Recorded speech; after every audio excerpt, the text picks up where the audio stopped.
A local family trying to stay strong during the most difficult time of their lives. Much as this hurts and it's killing us inside, we know that God, his plan is so much bigger than anything we could possibly understand, and we trust that he has a reason for all of this. The parents of 15-year-old Raiden Kelly speaking to News 4 Jax about their son who was hit by a car and killed while walking to his bus stop.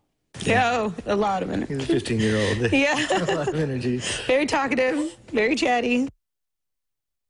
It was early yesterday morning in East Arlington when this high school student was hit by an SUV one day after his 15th birthday. Police say darkness may have been a factor in the accident. It was on Matthew Unger Drive, near Kernan Boulevard at around 6:30 in the morning. The teen's parents invited Channel 4's Vic Micolucci into their home to talk about their son. Vic.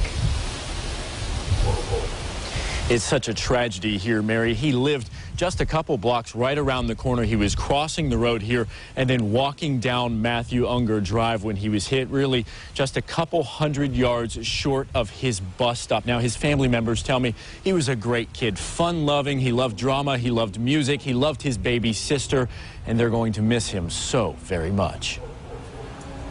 Yeah, a lot of energy. He's a 15-year-old. Yeah. A lot of energy. These pictures, very talkative, very chatty. so special to Raiden's parents. Gosh, I'm sorry. He was a great kid. He just celebrated his 15th birthday on Wednesday.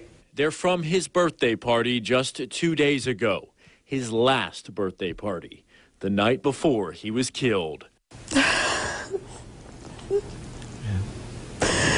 Can't believe he's gone. Police say Raiden was walking to his bus stop near his home along the side of the road. It was before the sun came up, pitch black, and the young couple in this SUV apparently didn't see him. I don't believe there was anything malicious. I know that from my understanding, they were there for hours. And they were doing CPR. He was doing CPR when and they didn't have to do that. Witnesses say the couple was heading to the hospital for a C-section. They were having a baby. I can't imagine being in their position. Yeah. Raiden's parents are staying so strong, thankful for the 15 years and one morning they had with him. He loved to skateboard and play basketball and fish and swim, go canoeing. But he loved, more than anything, was really just spending time with, it was always the four of us. He loved his baby sister and giving back. He volunteered on mission trips and performed with his church's teen group, Youthquake Live. So can I sit down? Sure thing, chicken wing. This tragedy is bringing to light safety issues with the road where it happened.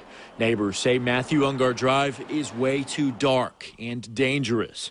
His parents agree. You can't see kids walking all the time. And we've said it before, Raiden wasn't a little kid. He was responsible. He wasn't walking in the middle of the road. He was walking right on the edge. Mom and Dad believe whatever happened was part of God's plan, and they know Raiden is in a better place. As much as this hurts and it's killing us inside, we know that God, his plan is so much bigger than anything we could possibly understand, and we trust that he has a reason for all of this. Raiden's parents right now are planning their son's funeral. They say it'll likely be sometime next week, but they're still trying to bring down all his relatives. A lot of them live up in the north, especially in the New York State area, so they're focusing on getting all of them down so they can mourn and grieve together. Now, friends have set up a donation account to help get those relatives down here to Florida and also to help pay for the funeral expenses. If you'd like to make a donation, go to our website. It's newsforjax.com. Live in East Arlington, Vic Micolucci, Channel 4. The local station. Vic, what about the safety of the road where he was hit? Is the city doing anything about it? A spokeswoman with the city of Jacksonville, the mayor's office, told me that they are making this a top priority right now. They're assigning some traffic engineers, also working with JEA to come out here, see what they can do, and possibly put in those street lights or sidewalks or whatever it is. Right now, they are evaluating it. And some neighbors tell us that this morning they did see some JEA trucks out here on this road already kind of looking at the situation, looking to see what they can do to make it safer and hopefully prevent any future tragedies. Vic Micolucci reporting to us live. Thank you so much, Vic.